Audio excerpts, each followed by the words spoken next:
لا حول ولا قوة إلا بالله العلي العظيم. أعوذ بالله من الشيطان الرجيم. بسم الله الرحمن الرحيم. الحمد لله رب العالمين بارئ الخلائق أجمعين باعث الأنبياء والمرسلين، والصلاة والسلام والتحية والإكرام على البشير النذير السراج المنير سيدنا ونبينا وشفيعنا إن شاء الله أبي القاسم محمد.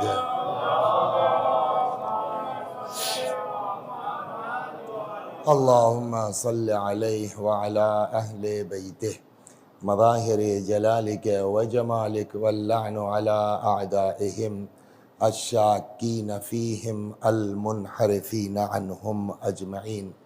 أما بعد، فقد قال الله تبارك وتعالى وقوله الحق. أعوذ بالله من الشيطان الرجيم. بسم الله الرحمن الرحيم. قل لا أسألكم عليه أجرا إلا المودة في القربى ومن يقترف حسنة نزد له فيها حسنا. وقال رسول الله صلى الله عليه وآله وسلم: إني تارك فيكم الثقلين کتاب اللہ وعترتی اہل بیتی ما ان تمسکتم بہما لن تضلوا بعدی صلوات بر محمد و آل.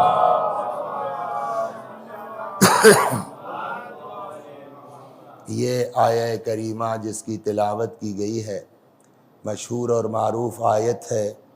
ارشاد ہوتا ہے حضرت حق جل وعلا کا کہ پیغمبر آپ کہہ دیجئے کہ میں رسالت کی اجرت کے سلسلے میں تم سے کوئی مطالبہ نہیں کرتا مگر یہ کہ میرے قرابت داروں سے محبت کرو، اور ان کو یہ بھی بتا دیجئے کہ جو ہماری بارگاہ میں نیکی لے کے آئے گا ہم اس کی نیکیوں میں اضافہ کرتے جائیں گے.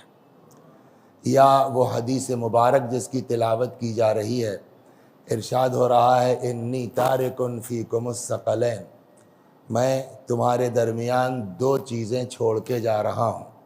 اصل میں دیکھیے وہ آیت ہے قربہ کون ہے، وہ یہ حدیث بتا رہی ہے قربہ ہے کون.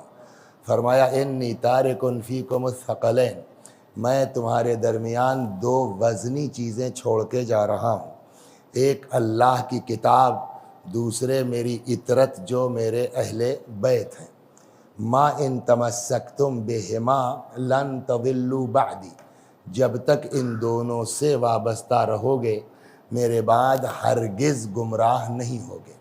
اور ان کا آپسی رشتہ یہ ہے کہ لن یفترقا حتی یردا علی الحوض یوم القیامہ، اور ان کا آپسی ریلیشن یہ ہے کہ یہ دونوں ایک دوسرے سے جدا نہیں ہوں گے مگر یہ کہ حوض کوثر پر مجھ سے آن کے ملنے میں. اس حدیث مبارک پر جو آج گفتگو، کل تو اس آیہ مبارکہ کے ذیل میں بات ہوئی، آج گفتگو ہوگی اس حدیث مبارک کے ذیل میں، اور پھر اس کو جو ہے وہ آگے کنٹینیو کیا جائے گا کہ صدیقہ طاہرہ سلام اللہ علیہا کیا تھیں اور ان کے ساتھ کیا کیا گیا بقیہ 3 مجلسوں میں. یہ حدیث مبارک ہے تو بہت مشہور کہ میں تمہارے درمیان دو چیزیں چھوڑ کے جا رہا ہوں، ایک اللہ کی کتاب، دوسرے میری اطرت. ہے تو بہت مشہور، لیکن جتنی مشہور ہے اتنے ہی اس حدیث میں اختلاف ہے، متن سے لے کر کے اور مفہوم تک. پہلے میں آج وہ گفتگو کر لوں جلدی. کتنے اختلافات ہیں. نمبر 1، پیغمبر نے کیا کہا. پہلے تو یہ طے ہوگا کہ پیغمبر نے کیا کہا، اور جب یہ طے ہو جائے گا کہ پیغمبر نے کیا کہا تب دوسرا سوال ہوگا پیغمبر نے کیوں کہا. سوال یہ کہ آخر معاذ اللہ استغفر اللہ مرزا عباس صاحب کاٹ کے تو نہیں ڈال دیں گے نا کہیں سے تیسی. ہاں وہ آج کل بڑا گڑبڑی ہو رہا ہے کہ بیچ سے کاٹا، دیکھیے یہ کافر ہو گئے ہیں، یہ بے دین ہو گئے ہیں، یہ لامذہب ہو گئے ہیں.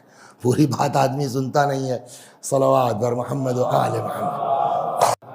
تو سوال یہ ہے کہ اسلام کوئی بادشاہت تو نہیں ہے نا کہ آپ کے بعد آپ کا داماد اور آپ کے داماد کے بعد آپ کے نواسے اور نواسوں کے بعد ان کے بیٹے. تو یہ ایک جنوین سوال ہے کہ پیغمبر نے کیوں کہا، لیکن کیوں کہا سے پہلے سوال ہوگا پیغمبر نے کیا کہا۔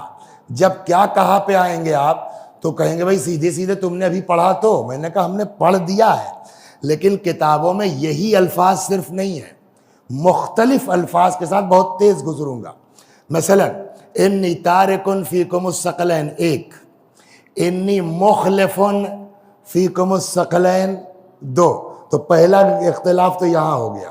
آگے چلیے، انی تارکن فیکم الثقلین، انی تارکن فیکم خلیفتین، انی تارکن فیکم نورین، انی تارکن فیکم حبلین، اتنے الفاظ آپ کو دوسری جگہ ملیں گے۔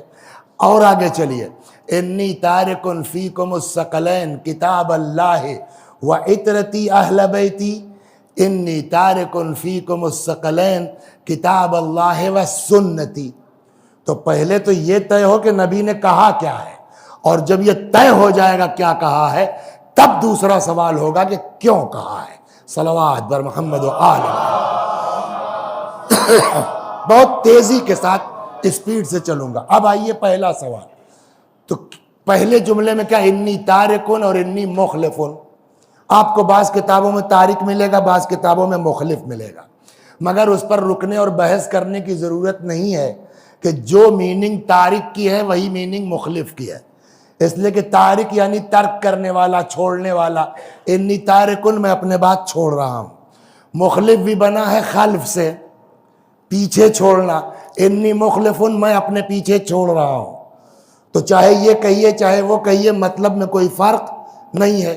ہو سکتا ہے پیغمبر ہی نے کسی موقع پہ تارک کہا ہو، کسی موقع پہ مخلف کہا ہو، اس لیے کہ یہ حدیث کئی بار پیغمبر نے حتیٰ غدیر کے خطبے میں بھی ارشاد فرمائی ہے، تو اس مجلس میں جو تھا اس نے تارک لکھ دیا، اس مجلس میں جو تھا اس نے مخلف لکھ دیا، یہاں بھی ٹائم برباد کرنے کی ضرورت نہیں ہے۔ اگلا آئیے، انی تارکن فیکم الثقلین، وہاں بھی جواب وہی ہے، میں تمہارے درمیان دو وزنی چیزیں چھوڑ کے جا رہا ہوں۔ انی تارکن فیکم خلیفتین، میں تمہارے درمیان دو جانشین چھوڑ کے جا رہا ہوں۔ انی تارکن فیکم حبلین، میں تمہارے درمیان دو رسی چھوڑ کے جا رہا ہوں۔ انی تارکن فیکم نورین، میں تمہارے درمیان دو نور چھوڑ کے جا رہا ہوں۔ تو چاہے ثقلین کہیے، چاہے خلیفتین کہیے، چاہے حبلین کہیے، چاہے نورین کہیے، مطلب سب کا ایک ہے۔ جواب وہی ہے کہ ہو سکتا ہے پیغمبر ہی نے کسی موقع پہ خلیفتین کہا ہو، کسی موقع پہ حبلین کہا ہو، اس لیے کہ قرآن اور اہل بیت نور بھی ہیں، حبل اللہ بھی ہیں، ثقل بھی ہیں، تو یہاں بھی آپ کو وقت گزارنے کی ضرورت نہیں ہے۔ آگے بڑھیے، انی تارکن فیکم الثقلین، یہاں معاملہ پھنستا ہے۔ صلوات بر محمد و آل محمد۔ کیا کتاب اللہ و عطرتی اہل بیتی، تو ایک تو یہ ہے، ہمارے یہاں آپ کو یہ مل جائے گا اکثر ساری کتابوں میں، اکا دکا دوسری جگہوں پر مل جائے گا کتاب اللہ و سنتی، کہ میں اپنے بعد دو چیزیں چھوڑ کے جا رہا ہوں، ایک اللہ کی کتاب، دوسرے میری سنت کا۔ تو اب بتائیے، ابھی تو کہہ رہے تھے آپ چاہے جو ہے وہ خلیفتین کہیے، چاہے حبلین کہیے، چاہے نورین کہیے، یہاں کیا کرو گے؟ ہم نے کہا پہلے مرحلے میں تو وہی ہے، چاہے عطرتی اہل بیتی کہیے اور چاہے سنتی کہیے، بات وہی ہے۔ کیا مطلب؟ ہم نے کہا سنت کی تعریف کیا ہے، سنت کی پریبھاشا کیا ہے، سنت کی ڈیفینیشن کیا ہے۔ سنت کی جب آپ تعریف پڑھنے جائیں گے تو آپ کو یہ ملے گا کہ سنت کی تعریف کی جاتی ہے، نبی نے جو کہا، بولیے، وہ سنت، نبی نے جو کیا وہ سنت، نبی نے نہ کہا نہ کیا، پیغمبر کے سامنے کسی نے کوئی عمل کیا اور نبی نے اس پر سکوت اختیار فرمایا تو پیغمبر کی خاموشی بھی سنت۔ تو سنت کتنی چیزوں کا نام ہوا؟ قول پیغمبر سنت، فعل پیغمبر سنت، تقریر پیغمبر یعنی کسی نے کیا اور چپ رہے، یہ بھی سنت۔ اگر اس کا نام سنت ہے تو آپ بتائیے، من کنت مولاہ فہذا علی المولا، قول پیغمبر ہے کہ نہیں، سنت ہے کہ نہیں ہے؟ حسین منی و انا من الحسین سنت ہے کہ نہیں ہے؟ اور اگر فعل کا نام سنت ہے، عمل کا نام سنت ہے، تو کسی کو ممبر پر اتنا اٹھا دینا کہ سفیدی بغل نمودار ہو جائے سنت ہے کہ نہیں ہے؟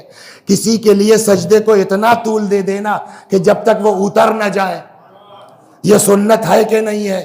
اب رہا معاملہ خاموشی بھی سنت ہے، تو پیغمبر کے زمانے میں 4 لوگ تھے، مولا کائنات جناب فاطمہ، امام حسن، امام حسین علیہم السلام۔ پوری تاریخ پڑھ کے بتائیے کہ نبی کے زمانے میں ان 4 شخصیات نے کوئی ایسا کام کیا ہو اور نبی نے ان کو ٹوکا ہو، تو ہو گئی نا بات۔ چاہے آپ سنتی کہیے، چاہے آپ اطرتی کہیے، بات وہی ہے کہ ہم تمہارے بعد قرآن اور اہل بیت کو چھوڑ کے جا رہے ہیں۔ صلوات بر محمد و آل محمد۔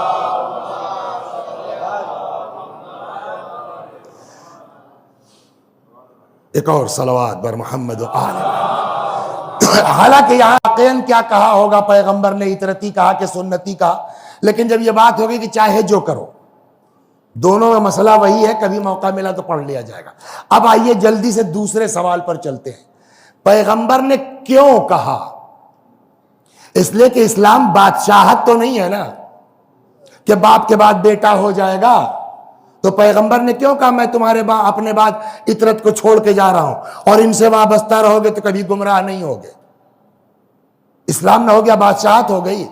اس کا جواب جو ہمارے بزرگوں نے دیا ہے، خدا غریق رحمت کرے رضوان اللہ علیہم، وہ کہتے ہیں کہ 4 چیزیں ہیں جس کی بنا پر پیغمبر پر واجب تھا کہ کہہ کے جائیں انی تارکن فیکم الثقلین۔ کتنی چیزیں؟ 4۔ نمبر 1 فطرت کا تقاضا ہے، کہہ کے جائیے انی تارکن فیکم الثقلین۔ 2 منصب کا تقاضا ہے، کہہ کے جائیے انی تارکن فیکم الثقلین۔ 3 قرآن کا حکم ہے کہ کہہ کے جائیے انی تارکن فیکم الثقلین۔ 4 پیغمبر کے مزاج سے بعید ہے یہ بات کہ بغیر کہے چلے جائیں انی تارکن فیکم الثقلین۔ تو یہ 4 چیزیں سبب ہیں کہ پیغمبر کے لیے ضروری ہے کہ فرما کے جائیں انی تارکن، بولیے، فیکم الثقلین۔ اب آئیے، پہلا جواب کیا تھا؟ فطرت کا تقاضا ہے کہ کہہ کے جائیے انی تارکن فیکم الثقلین۔ فطرت بشری کیا ہے؟ انسانی فطرت یہ ہے کہ جس نے بھی کوئی چیز بنائی ہے، مثلا کوئی شاعر ہے، زندگی بھر اس نے شاعری کی، غربت کی وجہ سے اس کی کتاب چھپ نہیں پائی، دیوان، موت آئے گی تو سب سے زیادہ فکر کس بات کی ہوگی آدمی کو؟ ابراہیم صاحب، کہ کوئی ایسا آدمی مل جاتا جو میرے یہ کتاب کاپی لے جاتا، چھپوا دیتا، میری شاعری ضائع نہ ہونے پاتی۔ کسی آدمی نے کوئی کتاب لکھی، غربت کی وجہ سے اس کی کتاب چھپ نہیں پائی، تو مرتے وقت سب سے زیادہ ٹینشن کس بات کا ہوگا؟ کہ کوئی آدمی مل جاتا، مولانا آپ رکھ لیجئے، کوئی اللہ کا بندہ ملے گا، اس کو چھپوا دیجئے گا۔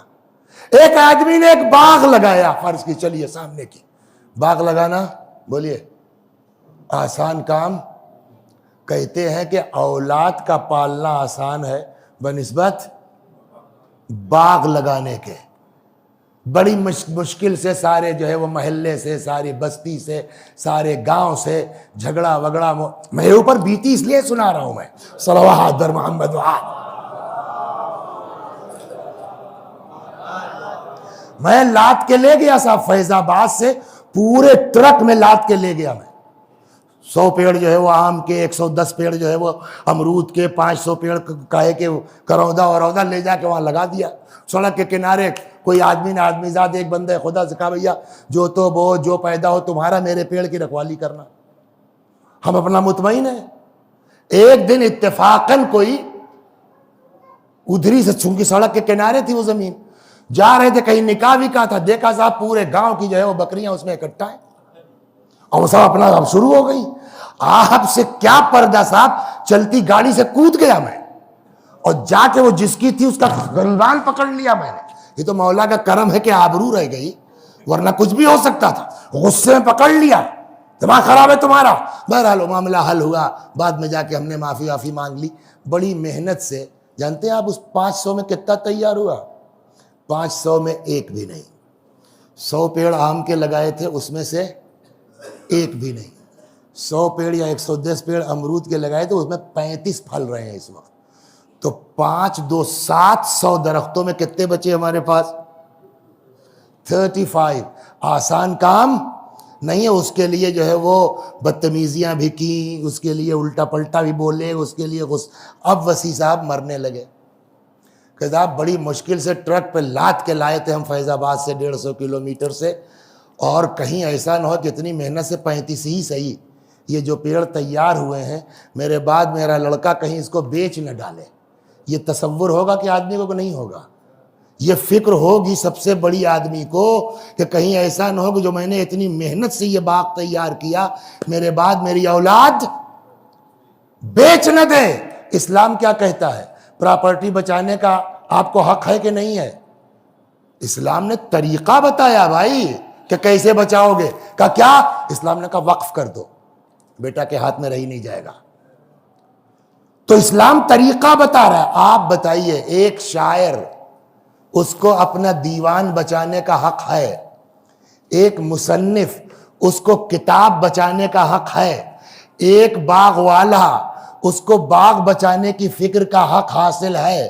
وہ نبی جس نے اس دین کو پھیلانے کے لیے کوڑے کھائے، ساحر کہا گیا، جادوگر کہا گیا، دیوانہ کہا گیا، کیا اس کو یہ فکر نہیں ہوگی کہ کہیں میرے بعد میرا دین بدل نہ دیا جائے، میرے دین کو برباد نہ کر دیا جائے؟ اب پیغمبر نے دیکھا کہ میرے بعد میرے مذہب کو بچانے کا ذمہ کون لے سکتا ہے؟ پیغمبر نے دیکھا سوائے میری اولاد کے جان دے کے میرا دین بچانے کا جذبہ کسی میں نہیں ہے. جب دیکھا میرے بچے، فرمایا انی تارک فیکم الثقلین، صلوات بر محمد و آل محمد.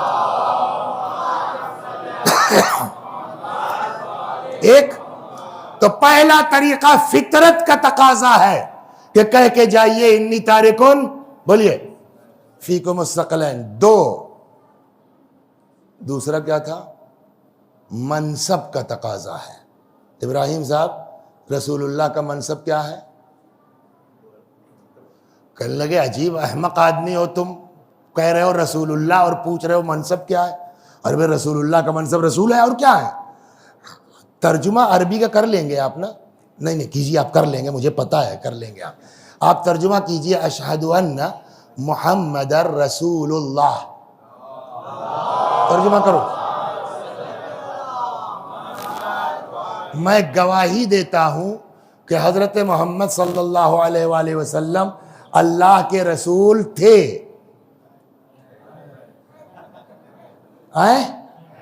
یہ لیجئے، ان بچوں نے کہہ دیا مولوی صاحب تم غلط پڑھ رہے ہو. اللہ کے رسول ہیں. کب تک کے لیے ہیں؟ بولیے قیامت تک کے لیے. قیامت کب آئے گی نہیں معلوم، قیامت نہیں معلوم، لیکن اب تک 1400 برس تو ہو گئے نا ہجرت کو. 13 ادھر جوڑ لیجئے، 1450 سال ہو گئے، اور ابھی کب قیامت آئے گی نہیں معلوم.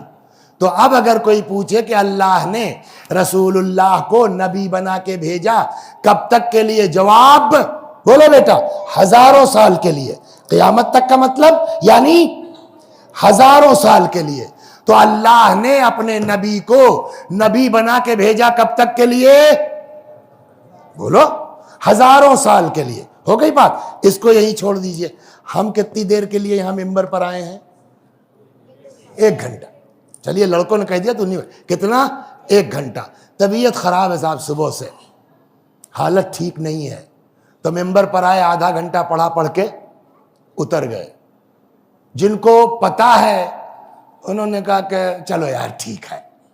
جن کو نہیں پتا بتاؤ سارا کام دار چھوڑ کر کے ہم بھاگے ہوئے آئے ہیں، دکان بند کر کے، بتاؤ آدھا گھنٹہ.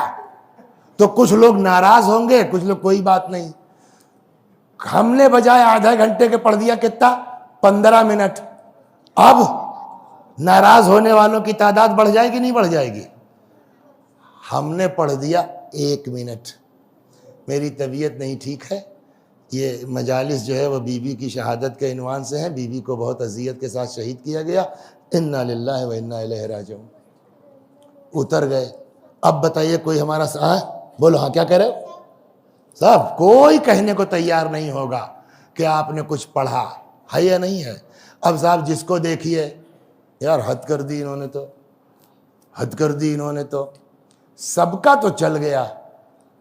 قبلہ نے فرمایا کہ میاں وسیع حسن تم نے تو آج حد کر دی۔ میں نے کیا کرنا، آج پڑھا ہی نہیں تم نے کچھ۔ میں نے کہا آپ نماز پڑھاتے ہیں اور پیش نماز کے لیے عدالت سب سے اہم چیز ہے۔ جھوٹ بولنے والا کچھ ہو سکتا ہے، عادل نہیں ہو سکتا۔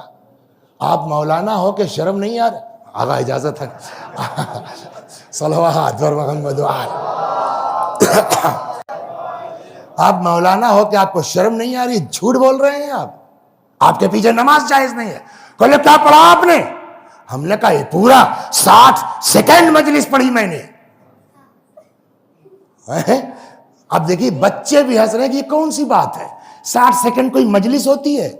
تو بچے بیچارے تو نہیں بول پائے۔ انہوں نے کہا اے سنو، 2-4 سال ہم سے عمر میں بڑے ہو گئے، یہی نا ہڑکانے کے چکر میں مت پڑو۔ ہم کو اتنا پتا ہے قلت گھٹتے گھٹتے ایک ایسے مقام پر پہنچ جاتی ہے جہاں اس کا وجود عدم کے برابر ہو جاتا ہے۔ اب کیا بات سمجھ میں آئی مولانا سے؟ قلت گھٹتے گھٹتے ایک ایسے مقام پر پہنچ جاتی ہے جہاں اس کا وجود، بولیے، عدم کے برابر۔ 60 منٹ پڑھنا تھا، 50 پڑھتے چلے گا، 40 پڑھتے چلے گا، آدھا گھنٹہ پڑھ لیتے 50% چلے گا، 15 منٹ بھی کچھ لوگ مان لیتے چلو یار مصائب تو ہو گئے، لیکن 1 منٹ پورے مجمع میں کوئی کہنے، ہر آدمی کہہ رہا کچھ پڑھا ہی نہیں، کچھ پڑھا ہی نہیں، کچھ پڑھا ہی نہیں۔ یہی تو ہوگا نا، یہ بچے بھی یہ کہہ رہے ہیں کچھ نہیں پڑھا، جبکہ ہم نے کتنا پڑھا؟ پڑھنا کتنا تھا؟ 60 منٹ۔ پڑھا کتنا؟ 1 منٹ۔ تو 1/60 تو پڑھا نا۔ 1/60 پڑھنے کے باوجود ہر آدمی کہہ رہا کچھ نہیں پڑھا، کچھ نہیں پڑھا، کچھ نہیں پڑھا۔ اب واپس آؤ بیٹا، رسول اللہ کو اللہ نے نبی بنا کے بھیجا کب تک کے لیے؟ ہزاروں سال کے لیے، ہے نا؟ ہم تو 60 منٹ کے لیے تھے یہاں، رسول اللہ کب تک کے لیے؟ ہزاروں سال کے لیے۔ کام کتنے دن کیا؟ بولیے 23 سال، ہے نا؟ ہم نے تو 60 کے مقابلے میں 1 منٹ پڑھا، 1/60 ہے، لیکن ہزاروں کے مقابلے میں 23 کا ہے۔ یا رسول اللہ آپ کو تو اللہ نے ہزاروں سال کے لیے نبی بنا کے بھیجا۔ کہا تو؟ میں نے کہا آپ جانے کو تیار ہیں؟ کہا تو؟ میں نے کہا یا تو آپ قیامت تک رہیے اور ہدایت کا کام انجام دیجئے، کہا اور نہیں۔ میں نے کہا اور اگر جا رہے ہیں تو ایسا انتظام کر کے جائیے کہ جن کا قول آپ کا قول، جن کا فعل آپ کا فعل، جن کی سلو آپ کی سلو، جن کی جنگ۔ پیغمبر فرمائیں گے اچھا اور اگر نہیں کر کے گیا تو؟ ہم نے کہا صاحب ہماری کوئی اوقات نہیں ہے، ہم آپ کی خدمت میں جسارت نہیں کر سکتے، لیکن اگر آپ یہ کر کے نہیں گئے تو ہم تو نہیں بولنے کی ہمت رکھتے۔ قرآن پلٹ کے کہہ دے گا فما بلغت الرسالۃ، اگر یہ نہ کیا تو آپ نے گویا کچھ کیا ہی نہیں۔ صلوات پر محمد و آل۔ اب توجہ فرمایا آپ نے۔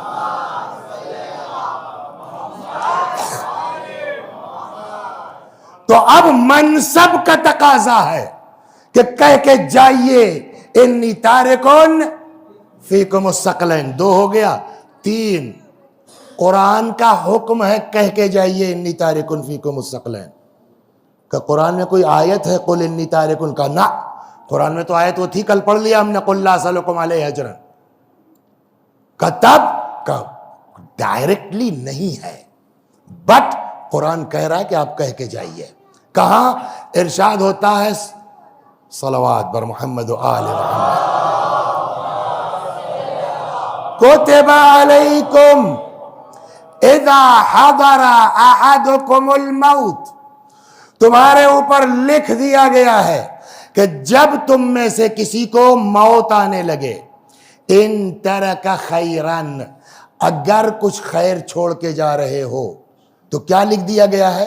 الوصیہ، اپنے بعد والوں کے لیے بولیے وصیت کر کے جاؤ۔ لیکن شرط کیا ہے؟ اگر خیر چھوڑ کے جا رہے ہو، پیغمبر کچھ چھوڑ کے جا رہے ہیں کہ جو لے کے آئے تھے وہی چھوڑ کے جائیں گے؟ اس لیے کہ دنیاوی چیز سے تو مطلب ہے نہیں ہم سے ان سے، وہ ان کی باغ ہے، ان کی زمین ہے، ان کے جو ہے فاطمہ لیں گے، اس سے ہم سے آپ سے کیا مطلب ہے؟ صلوات بر محمد و آل محمد، ہے نا؟ وہ تو ان کے بچے چھوڑ کے گئے کہ تمہارے لیے جو لے کے آئے تھے، کیا لے کے آئے تھے؟ اب پڑھیے قرآن. هو الذی بعث فی الامیین رسولا منہم، نمبر 1، یتلو علیہم آیاتہ ویزکیہم ویعلمہم الکتاب والحکمہ. 4 چیز پیغمبر لے کے آئے. اب جب جائیں گے تو واپس یہی 4 چیز تو چھوڑ کے جائیں گے نا، تلاوت کتاب، تعلیم کتاب، تعلیم حکمت، یہی تو چھوڑ کے جائیں گے نا. اب ان 4 چیزوں میں ایک چیز کا نام ہے حکمت. جانتے ہیں آپ حکمت کے بارے میں قرآن کیا کہتا ہے؟ آیت الکرسی سے تھوڑا سا آگے بڑھیے گا تو آپ کو وہاں آیت ملے گی. ارشاد ہوتا ہے یؤتی الحکمت من یشاء، اللہ جس کو چاہتا ہے حکمت دیتا ہے. ومن یؤت الحکمت فقد اوتی خیرا کثیرا، اور جس کو اللہ حکمت دے دے اس کو خیر کثیر دے دیتا ہے. تو اب پیغمبر کو اللہ نے حکمت دی کہ نہیں دی؟ تو پیغمبر کے پاس خیر کثیر ہے کہ نہیں ہے؟ اور قرآن کیا کہہ رہا ہے؟ ان ترک خیرن، اگر خیر چھوڑ کے جا رہے ہو تو بعد والوں کے لیے وصیت کر کے جاؤ. قرآن کا حکم تھا، نبی نے وصیت کی، انی تارک فیکم الثقلین.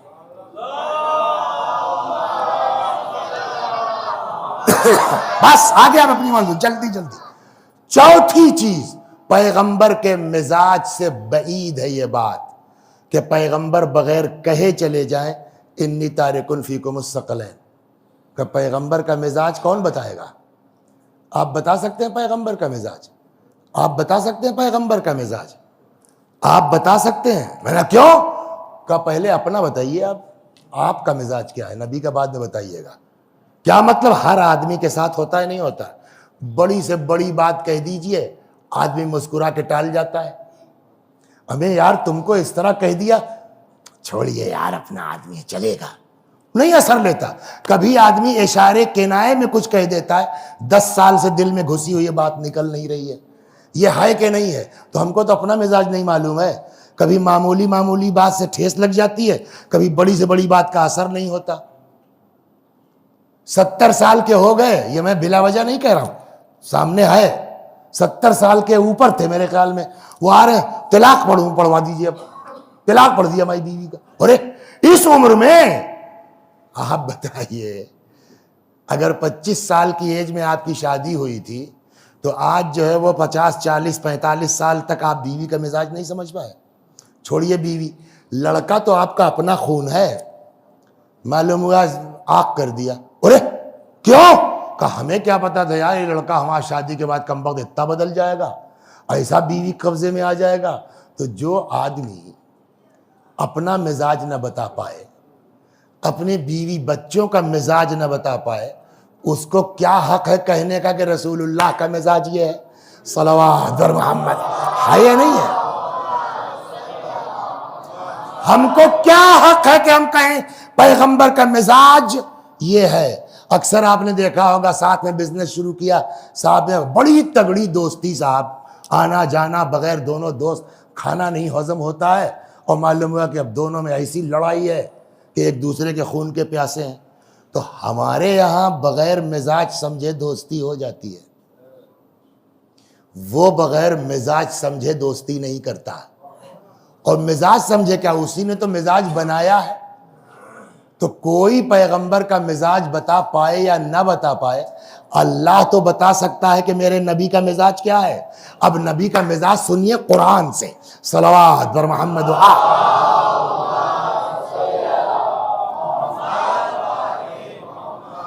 آپ بہت توجہ سے سن رہے ہیں میرے لال. کیا نام ہے آپ کا؟ فضل. لالچ اچھی چیز ہے کہ بری چیز ہے؟ بری چیز ہے. آپ کا کیا خیال ہے کمیل بھائی؟ آپ کا کیا خیال ہے؟ بری چیز ہے نا. تو لالچ بری چیز ہے. تو لالچ کے مقابلے میں کیا آتا ہے؟ قناعت. تو قناعت کیا ہو جائے گی؟ اچھی چیز ہو جائے گی. جب لالچ بری چیز ہے کیا نام ہے آپ کا؟ کہاں کے رہنے والے ہیں آپ؟ تو بمبئی کے رہنے والے ہیں.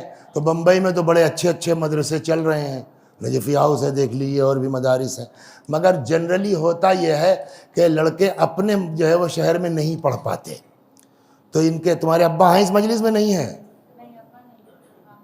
چلو ماما ہی صحیح. تو انہوں نے ماما نے ان کے کہا کہ مولوی صاحب یہیں بمبئی میں رہے گا, روز بھاگ کے گھر آئے گا, ہم سوچ رہے ہیں کہ فیض آباد بھیج دیں آپ کے مدرسے میں اس کو مولانا بنانے کے لیے. میں نے کہا بھیج دیجئے. یہ چلے گئے صاحب. 2-3 مہینہ ہی ہوا تھا کہ مجھ کو کوئی مجلس پڑھنے کے لیے پھر اتفاق سے آنا پڑا. تو بیچارے آ گئے, کہنے لگے اور مولوی صاحب وہ لڑکا ایان کیسے ہے؟ میں نے کہا بڑا لالچی ہے. کھلے گا کہ نہیں کھلے گا؟ نہیں مولوی صاحب ایسی تو کوئی بات نہیں ہے, اور ماشاءاللہ بہت تیز لڑکا, بہت صحیح. میں نے دیکھا کہ لگتا ہے ان کو برا لگ گیا. میں نے کہا بڑا لالچی ہے بھائی, اس قدر لالچی ہے کہ نہ پوچھ. جب دیکھا کہ خوب یہ ناراض ہو لیے تو میں نے کہا ابھی تو ان کی کلاس بھی میرے پاس نہیں ہے, لیکن پتہ نہیں اس کو کتنی لالچ ہے پڑھنے کی کہ جب دیکھیے کتاب بغل میں دبائے کہ اس کا کیا مطلب ہے, اس کا کیا مطلب ہے. دیکھیے ہنسنے لگے خالی مثال میں, صرف مثال میں. تو اب بتائیے فضل بھائی, یہ والی لالچ پڑھائی والی اچھی ہے کہ بری؟ اچھی ہے. تو جب تعلیم کی لالچ اچھی ہے تو مقابلے میں کیا ہوا؟ قناعت. اب قناعت کیا ہوگی؟ بری کی اچھی؟ بری ہو جائے گی. اس لیے کہ دونوں ایک دوسرے کے ضد ہیں, اپوزٹ ہیں. جہاں لالچ اچھی ہوگی قناعت بری ہو جائے گی. جہاں قناعت اچھی ہوگی, جیسے مال کی لالچ بری ہے تو قناعت اچھی ہو جائے گی. علم کی لالچ اچھی ہے. کس کلاس میں پڑھتے ہیں آپ؟ 9th میں. ہم نے کہا ایان بھائی کیا ہوا؟ کل لگے مولوی صاحب 99.9% نمبر میرا ہے, ماشاءاللہ ماشاءاللہ. اب کیا ارادہ ہے؟ کہا بس کچھ نہیں, اب اپنی دکان کریں گے. میں نے کیوں پڑھو گے کیوں نہیں؟ کہا مجھ کو بہت لالچ نہیں ہے, میں قانع آدمی ہوں. آپ ہی نے تو اس دن کہا تھا قد عز من قنع وذل من طمع. عزت اسے ملی جس نے قناعت کی, ذلیل وہ ہوتا ہے جس نے لالچ کی. مجھ کو لالچ والچ نہیں ہے. یہ کیا اچھی بات کر رہے ہیں یہ؟ تو اس کا مطلب یہ ہے کہ ہر جگہ آپ نہ لالچ کو اچھا کہہ سکتے ہیں نہ برا کہہ سکتے ہیں. اب اس لالچ کے لیے عربی میں کیا لفظ بولا جاتا ہے؟ حرص. لالچ کے لیے عربی میں کیا بولتے ہیں؟ حرص. لکھنؤ میں اسی کو بولتے ہیں ہراس. جو لکھنؤ کی لینگویج ہے اس میں کیا کہتے ہیں؟ ہراس. ہم لوگوں کے دیہاتی تو زیر ہوتے ہی ہیں بیچارے, تو ہم لوگوں کے دیہاتوں میں اس کو کہتے ہیں ہریس. اصل شدھ اچارن کیا ہے اس کا؟ حرص. حرص مانے لالچ. حرص مانے لالچ. طے ہو گئی کہ ہر لالچ بری نہیں ہوتی.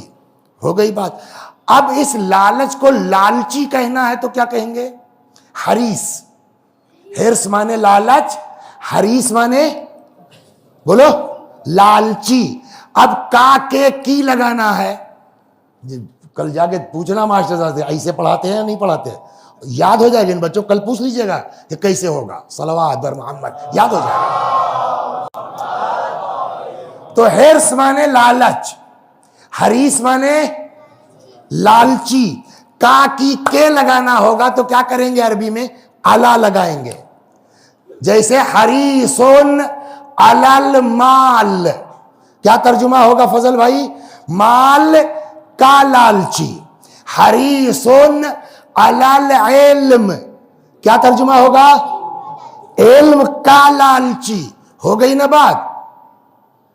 اللہ نے اپنے نبی کا مزاج اسی لفظ کے ذریعے بتایا ہے.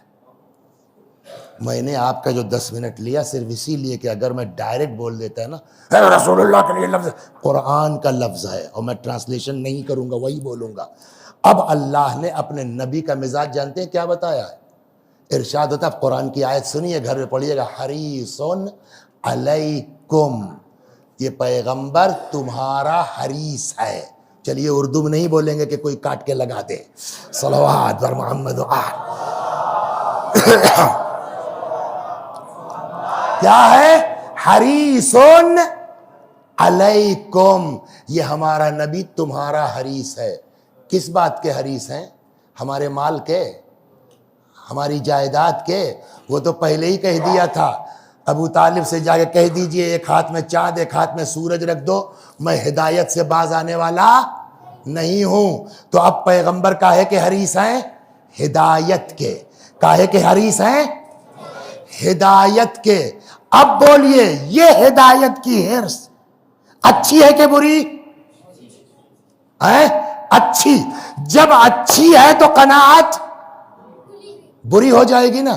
10 آدمی ہدایت یافتہ ہو گئے، کیا رسول اللہ قناعت کر سکتے ہیں؟ بس الحمدللہ 10 لوگ ہو گئے، ٹھیک ہے، ہو سکتے ہیں؟ وہ حرص چلے گی. کب تک چلے گی؟ جب تک ایک آدمی بھی ایسا باقی ہے کہ جس کی ہدایت کی ضرورت باقی رہ جاتی ہے، تب تک پیغمبر کو یہ حرص ہوگی کہ یہ بھی ٹھیک ہو جاتا، یہ بھی ٹھیک ہو جاتا، یہ بھی ٹھیک ہو جاتا. ہے یا نہیں ہے؟ یہ کب تک رہے گی؟ جب تک ایک آدمی بھی باقی ہے. پیغمبر تو جا رہے تھے اس سال میں، کتنے لوگ ہدایت یافتہ ہو گئے. تو ٹینشن ہوگا کہ نہیں ہوگا؟ اس لیے کہ مزاج ان کا ہے کہ سب ہدایت یافتہ ہو جائیں. اور ابھی تو اچھی خاصی دنیا پڑی ہوئی ہے، ٹینشن ہوگا کہ نہیں ہوگا؟ نبی نے اللہ کے دیے ہوئے علم سے دیکھا کہ میں تو جا رہا ہوں، لیکن میری ہی نسل سے ایک آئے گا کہ وہ دنیا کو ایسا عدل و داد سے بھر دے گا جیسے ظلم و جور سے بھر چکی ہوگی. جب نبی نے دیکھا کہ میری حرص میرے بچوں کے ذریعے پوری ہوگی، فرمایا میں جا تو رہا ہوں مگر انی تارک فیکم الثقلین کتاب اللہ و عطرتی اہل بیتی. صلوات بر محمد و آلہ.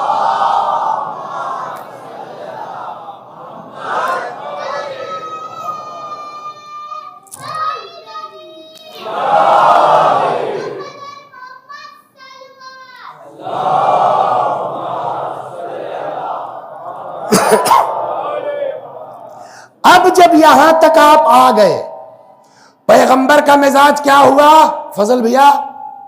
حریص ہدایت امت، امت کی ہدایت کے حریص ہو گئی نا. اب یہ مثال دے رہا ہوں میں، سچی بات نہیں ہے. میرا مقدمہ چل رہا تھا، یہاں کوئی وکیل نہیں ہے؟ کون ہے؟ تم بھی وکیل ہو؟ کاہے کے وکیل ہو؟ سرکاری ہو کیا؟ ہاں، بہرحال وکیلوں سے بہت زخم کھائے ہوئے ہیں. صلوات پر محمد. تو بمبئی میں، چلو تو بڑا اچھا، جب تم وکیل ہو تو تمہاری مثال. بمبئی میں کسی نے میرے اوپر کوئی مقدمہ کر دیا کسی بات کا، تو یار کوئی اچھا وکیل بتاؤ، اچھا وکیل بتاؤ. معلوم ہوا کہ جعفر جو ہے پنجوانی، وہ بڑھیا وکالت اس کی ہے. میں نے ان کو وکیل کر لیا. یہ بیچارے جو ہے وہ مومن آدمی، اس دن میری تاریخ بحث میں کیس لگا ہوا ہے، یہ پہنچے ہی نہیں. کہیں کوئی جو ہے وہ ضرورت پڑ گئی کسی کو، اس میں گئے نہیں. اب میں پریشان کیا کروں. تب تک مولانا دکھ گئے کسی مسئلے میں. میں نے کہا حضور بڑے موقع سے آ گئے، ذرا 2 منٹ بحث کر لیجئے. کہنے لگا میں کیا بحث کر لوں گا، آپ کے وکیل تو جعفر ہیں. میں نے کہا وہ آئے نہیں. کہنے لگا وہ نہیں آئے تو کوئی ہلکا پھلکا کر لیجئے، تاریخ لے کے چلے جائیے، پھر بعد میں دیکھا جائے گا. یہاں مجلس پڑھنی تھی، وسیع حسن صاحب کی طبیعت خراب ہو گئی، تو یہ ہوا کہ ہے وکیل صاحب آپ ہی پڑھ دیجئے. کہنے لگا بھائی میں کیا پڑھ دوں مولانا، آپ 10 منٹ پڑھ دیجئے. اماں کی طبیعت خراب ہو گئی. رات کو میں نے جو ہے وہ وکیل صاحب کو فون کیا، حضور دیکھیے میری والدہ کا. میں کیا کروں بھائی، کسی ڈاکٹر کو دیکھیے آپ. کچھ سمجھ میں آیا، وکیل کی جگہ وکیل آئے گا، ڈاکٹر کی جگہ ڈاکٹر آئے گا، مولانا کی جگہ مولانا آئے گا. یہ اور بات ہے کہ جس کی جگہ آ رہے ہیں وہ بہت بڑا ہو، وہ فی الحال چھوٹا ہی موٹا صحیح، لیکن ڈاکٹر کی جگہ ڈاکٹر آئے گا، وکیل کی جگہ وکیل آئے گا. یہ سمجھ میں آ گئی بات. رسول اللہ جا رہے ہیں، اب ان کی جگہ، ہم اسی میں کہتا ہوں چاہے یہ حدیث ہو یا نہ ہو، چاہے غدیر کا واقعہ ہو یا نہ ہو، اگر اللہ نے عقل دی ہے کم از کم اتنا تو سوچو کہ نبی جا رہے ہیں تو نبی کی جگہ پہ جو آئے گا اس کو نبی کے مزاج جیسا ہونا چاہیے. نبی کا مزاج کیا ہے؟ کہ نبی کا مزاج امت کی ہدایت کی حرص اور لالچ اب نبی کے بعد چاہے غدیر ہو یا نہ ہو، امت کو بھی اگر طے کرنا پڑ جائے تو امت کو یہ دیکھنا پڑے گا کہ نبی کی جگہ جو آ رہا ہے کون مال کا لالچی ہے، کون دولت کا لالچی ہے، کون اقتدار کا لالچی ہے، کون حکومت کا لالچی ہے، کون ہدایت کا لالچی ہے۔ جو ہدایت کا لالچی ہوگا وہی جانشین پیغمبر ہوگا۔ یہاں تک آ گئے آپ؟ اب سمجھے ولایت کی اہمیت کس قدر ہے۔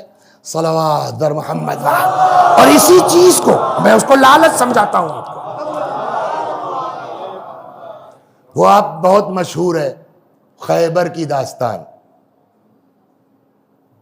کتنا وزن تھا خیبر کا؟ فضل بھائی کبھی سنا ہے نہیں سنا ہے؟ 320 کنٹل، کتنا؟ 32 ٹن۔ یہ ہم لوگ جتنے لوگ ہیں مل کے ہلا سکتے ہیں؟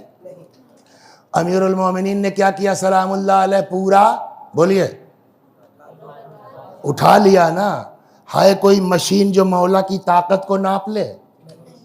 ہائے کوئی آلہ جو امیر المومنین کی طاقت کا بولیے اندازہ کر لے؟ نہیں نا۔ اب ایک طرف تو وہ طاقت، دوسری طرف اب جو تاریخ کہتی ہے وفات پیغمبر کے بعد لوگ گھر میں گھس گئے۔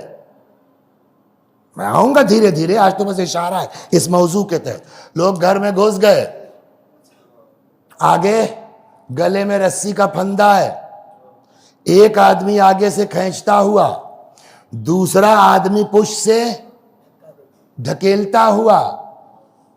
سمجھ میں آتی ہے یہ بات؟ بولیے سمجھ میں آئے گی؟ دیکھیے ہم لوگ چونکہ شیعہ گھر میں پیدا ہوئے اس لیے سب سنتے چلے آئے ہیں، مانتے چلے آئے، لیکن ایک نیا آدمی اگر دونوں چیز پڑھے کہ صاحب اتنی طاقت کے 32 ٹن کا دروازہ ہاتھ پہ اٹھا لیا، پوری فوج اس پر سے گزر گئی، پیر زمین پر نہیں، اس کی سمجھ میں آئے گی یہ بات؟ صاحب اس تو ممکن نہیں ہے کہ ایسے آدمی گلے میں خالی گھور دیں تو آدمی وہیں بے ہوش ہو جائے، ہے یا نہیں ہے؟ مولا ہم کیا جواب دیں پبلک کو؟ یہ کیوں برداشت کر لیا آپ نے ان لوگوں کو اس طرح سے؟ ہم کیا کہیں ان کو؟ عجب نہیں مولا جواب دیں، دیکھتے رہو سمجھ میں آئے گا۔ اب ہم نے کیا دیکھا؟ مولا کائنات پہ گلے میں رسی ڈالی گئی، ٹھیک، لے کے چلے تو گھر تو ملا ہی ہوا ہے نا مسجد سے، بہت دور تو جانا نہیں ہے، نکلے پہنچ گئے۔ جیسے ہی یہ لوگ مولا کو لے کے اس طرح نکلے، دیکھیے ایک ہوتا ہے آپ کی زبان میں کہوں آئی وٹنس، ہم لوگ 1400 سال کے بعد بیٹھ کے پڑھ رہے ہیں کتاب، تو یا تو یہ خیبر والی بات صحیح یا گلے میں رسی والی بات صحیح، ہم بحث کر سکتے ہیں نا، لیکن جس کی آنکھ نے دونوں منظر خود دیکھا ہو وہ کہاں جائے؟ ہمارے لیے تو آسان ہے یار، یا تو یا صحیح ہے یا یہ صحیح ہے، ہو سکتا ہے دونوں غلط ہو، ہم کر سکتے ہیں نا، لیکن جس نے واقعی دیکھا ہے وہ کیسے کہہ دے غلط ہے؟ مولا یہ کیا چکر ہے؟ یہ آپ نے کیوں برداشت کیا؟ کہ دیکھتے رہو۔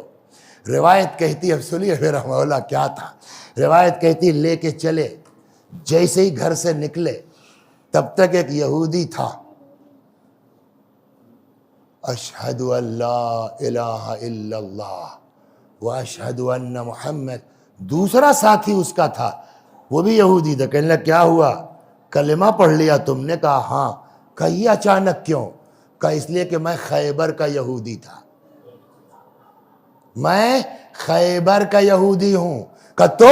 کہا میں نے دیکھا اس آدمی کو در خیبر اکھاڑتے ہوئے، میں نے دیکھا اس آدمی کے ہاتھ سے پوری فوج گزر گئی، اور آج میں دیکھ رہا ہوں کہ اس آدمی کے گلے میں رسی کا پھندا ہے۔ میں تو سوچ کے پری کہ کہاں وہ طاقت اور کہاں یہ مجبوری یا صبر، مجبوری کا لفظ نہ کہا جائے۔ میں نے بہت غور کیا، ایک ہی بات سمجھ میں آئی کہ یہ واقعاً اللہ کے نمائندے ہیں۔ جب خدا چاہتا ہے اظہار طاقت کرتے ہیں، جب خدا چاہتا ہے مظاہرہ صبر کرتے ہیں، اور جب نہیں مولا مسکرا کے جواب دے سمجھ میں آیا تمہارے کہ میں نے کیوں گلے میں رسی کا؟ اگر ایک بھی انسان ہدایت پا سکتا ہے میں گلے میں رسی کا پھندا ڈلوانے کو تیار ہوں۔ یہ ہے مزاج، اور یہ ایک علی کی بات نہیں ہے، حسن کا مزاج بھی یہی ہے، حسین کا مزاج بھی یہی ہے، چوتھے امام کا مزاج بھی بولیے یہی ہے، چھٹے امام کا مزاج بھی یہی ہے، ہمارے سارے اماموں کا مزاج بھی یہی ہے۔ کل آپ کے یہاں پتہ نہیں، کل ہی تو اس میں اتنے زیادہ گھوم گھوم کے پڑھنے بھول جاتے ہیں کہاں کیا پڑھا تھا۔ کل غالباً آپ ہی کے ہاں میں نے نقل کیا نا کہ جناب زہرا سلام اللہ علیہا کا مزاج بھی بولیے وہی ہے۔ سنیں گے آپ، برداشت کریں گے آپ؟ ہاں بابا، ہاں میرا مہر کیا ہوگا؟ اسرار الشہادہ میں یہ روایت ہے، بابا میرا مہر کیا ہوگا؟ جو کہو۔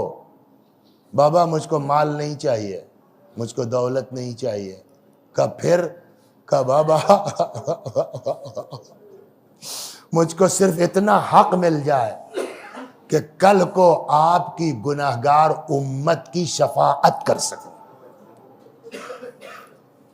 اور ادھر بی بی کی زبان سے فقرہ نکلا، ادھر جبرائیل امین قبالہ لے کے نازل ہوئے، یا رسول اللہ خدا ضمانت لیتا ہے کہ کل کو فاطمہ زہرا کو اس بات کا حق ہوگا کہ جس کی چاہے شفاعت کرے۔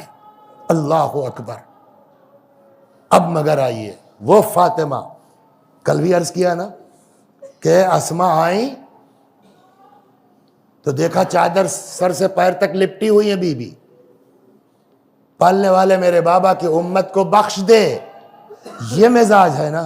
اب اس کو آپ کہیے نا بیوقوف تھے، پاگل تھے، یا یہ کہیے کہ صاحب جو ہے دنیا کی محبت نے اندھا کر دیا تھا۔ جس فاطمہ کو نجات کا ذریعہ بنایا جا سکتا تھا، جس فاطمہ کو بخشش کا سہارا بنایا جا سکتا تھا، اس فاطمہ کے دروازے پر آگ بولیے اس فاطمہ کے دروازے پر لکڑی۔ اور ایک بات میں کہوں، اس کو نوٹ کر لیے، کل بھی میں نے ایک داستان سنائی تھی، آج بھی سن لیجیے کہ جناب فاطمہ زہرا کی طرف جتنی آپ کی عقیدت بڑھتی جائے گی، اتنی ہی اہل بیت اور اماموں کی توجہ آپ کی طرف بڑھتی جائے گی۔ اگر چاہتے ہیں نا امام زمانہ آپ کی طرف توجہ کریں، فاطمہ سے عقیدت بڑھائی۔ میں ایک داستان آپ کو سناتا ہوں، پھر واپس آتا ہوں 2-4 منٹ مصائب اور ختم و دعا۔ قدیم زمانوں میں ہوتا تھا، بمبئی میں بھی رہا ہوگا، شاید دیکھا ہوگا آپ نے، ادھر مغل مسجد کے پاس ہے، حمام ہوتے تھے، ہے نا، تو لوگ جاتے تھے، گرم پانی وغیرہ وہاں رہتا تھا، گھروں میں اتنا انتظام نہیں ہوتا تھا قدیم زمانوں میں، تو وہ حمام جو ہوتے تھے وہاں لوگ جا کے نہا کے آتے تھے، تو وہ بھی ایک جاب تھی۔ وہاں لوگ ہوتے تھے، مالش کرنے والا ہے تو وہ کیسا لگانے والا ہے، میل چھڑانے والا ہے، ویسے ہی ایک بندہ خدا کیسا کش ہے، یعنی حمام میں لوگوں کی میل چھڑاتا ہے۔ کیا اوقات اس کی ہے نا، لیکن عشق پر تو کسی کی اجارہ داری نہیں ہے نا۔ ایسا محب اہل بیت ہے کہ مصائب اہل بیت برداشت نہیں کر پاتا۔ وہ کوئی حاکم بادشاہ تھا، کیا تھا، وہ آ گیا حمام نہانے کے لیے، کچھ ایسے ہی ہوا، یہ اپنا وہ مالش کرتے کرتے اس کے زبان سے نکل گیا کچھ۔ اب جب زبان سے نکل گیا تو بادشاہ نے حکم دیا، خوب مارا گیا، یہاں تک کہ دانت وانت بھی روایت کہتی ہے ٹوٹ گئے۔ آخر کار جو ہے یہ ہوا کہ مار دو اس کو۔ وزیر کچھ سمجھدار تھا، اس نے کہا صاحب یہ تو خود ہی کچھ دیر میں مر جائے گا، بلا وجہ آپ کیوں اس کا قتل اپنے ذمے لیتے ہیں، قتل کا چھوڑیے جانے دیجئے۔ اس کو اٹھا کے پھینک دیا گیا کہیں باہر۔ اس کا بیان ہے کہ میں پڑا تھا، دانت تک ٹوٹ گئے تھے کہ اچانک مجھ کو لگا جیسے پشت میری کسی نے ہاتھ رکھا، یہاں کیا کر رہے ہو، جاؤ گھر اپنے بیوی بچوں کے آذوقے کا انتظام کرو۔ سمجھ میں آیا میرے بھائیو؟ چاہتے ہو کہ اماموں کی توجہ اگر ہمارے آپ کے اوپر ہو تو اس کا واحد طریقہ یہ ہے، جتنی عقیدت آپ کی جناب فاطمہ سے بڑھتی جائے گی، اتنی ہی اہل بیت کی توجہ آپ کی طرف بڑھتی جائے گی۔ فاطمہ زہرا بس 2-3 جملے سن لیجئے، کل سے پھر واپس آؤں گا۔ آج آئے جس بی بی کا اتنا معاملہ ہے، اتنا چاہتی ہیں۔ ایک بات کہوں میں آپ کو، رک جائیے، اس مجمع میں 2 طرح کے لوگ ہوں گے۔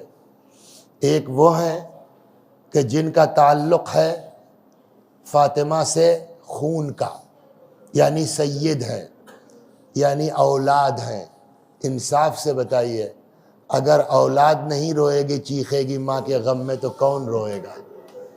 دوسری قسم ان لوگوں کی ہے کہ جن کا تعلق تو فاطمہ سے نہیں ہے، لیکن دعوے دار ہیں کہ ہم محب فاطمہ ہیں۔ وہ لوگ سن لیں، جتنا اپنی ماں تمہارے ساتھ نہیں کر سکتی، فاطمہ زہرا تمہارے ساتھ کرے گی۔ انشاءاللہ کل نہیں تو پرسوں اس کو نقل کروں گا کہ قیامت میں کس طرح فاطمہ تمہارے کام آنے والی ہے انشاءاللہ۔ بس 2 جملے اور ختم و دعا۔ روایت کہتی یہ لوگ آئے دروازے پر، دق الباب کیا، آئیں، کیا ہے؟ علی کو بھیجیے، کہ علی نہیں آئیں گے، ہم گھر میں آگ لگا دیں گے۔ فرماتی ہیں کیا اس گھر کو آگ لگا دو گے جس میں تمہارے نبی کے چھوٹے چھوٹے بچے ہیں؟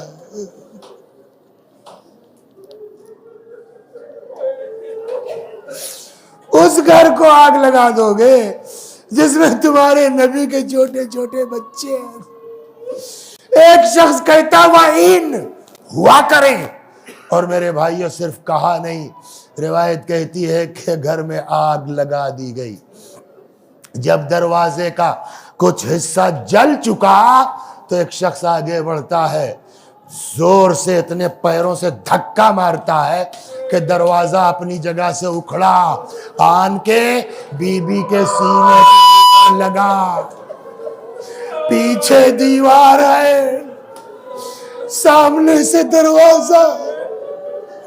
بس میں یہی ختم کر دیتا ہوں، میں نے کہیں پڑھا نہیں ہے، ایک بہت بڑے عالم کا مرثیہ ہے، اس کا ایک شعر ہے۔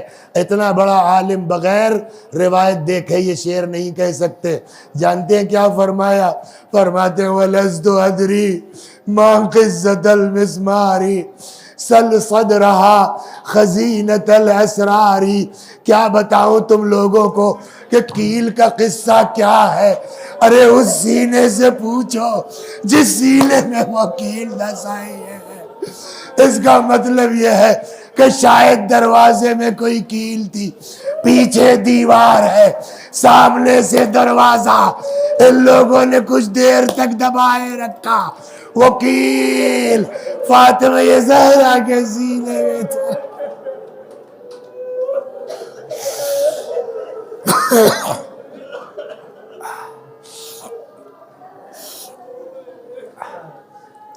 وَسَيَعْلَمُ الَّذِينَ ظَلَمُوا أَيَّ مُنْقَلَبٍ يَنْقَلِبُونَ إِنَّا لِلَّهِ وَإِنَّا إِلَيْهِ رَاجِعُونَ۔ خدا ہماری اس عزا کو قبول فرما، مزید عزائے اہل بیت کی توفیق کرامت فرما، جب تک زندہ ہیں در اہل بیت سے وابستہ رکھ، مرنے کے بعد جوار معصومین میں جگہ کرامت فرما۔ میں بھی پڑھتا ہوں، میرے ساتھ آپ بھی دہرائیے، اپنے بزرگوں کو ذہن میں رکھ کے، ان کی روح خوش ہوگی، ہم کو دعا دیں گے، ہمارا بھی کام بن جائے گا۔ اللہم صل علی محمد و آل محمد، اللہم صل علی محمد و آل محمد، اللہم صل علی محمد و آل محمد۔ اعوذ باللہ من الشیطان الرجیم، بسم اللہ الرحمن الرحیم، الحمد للہ رب العالمین، الرحمن الرحیم، مالک یوم الدین، ایاک نعبد و ایاک نستعین، اہدنا الصراط المستقیم، صراط الذین انعمت علیہم غير المغضوب عليهم ولا الضالين. بسم الله الرحمن الرحيم. قل هو الله أحد الله الصمد لم يلد ولم يولد ولم يكن له كفوا أحد. بسم الله الرحمن الرحيم. قل هو الله أحد الله الصمد لم يلد ولم يولد ولم يكن له كفوا أحد. بسم الله الرحمن الرحيم. قل هو الله أحد الله الصمد لم يلد ولم يولد ولم يكن له كفوا أحد. كذلك الله ربنا صدق الله العلي العظيم. اللهم صل على محمد وآل محمد. اللهم صل على محمد وآل محمد. اللهم صل على محمد وآل محمد.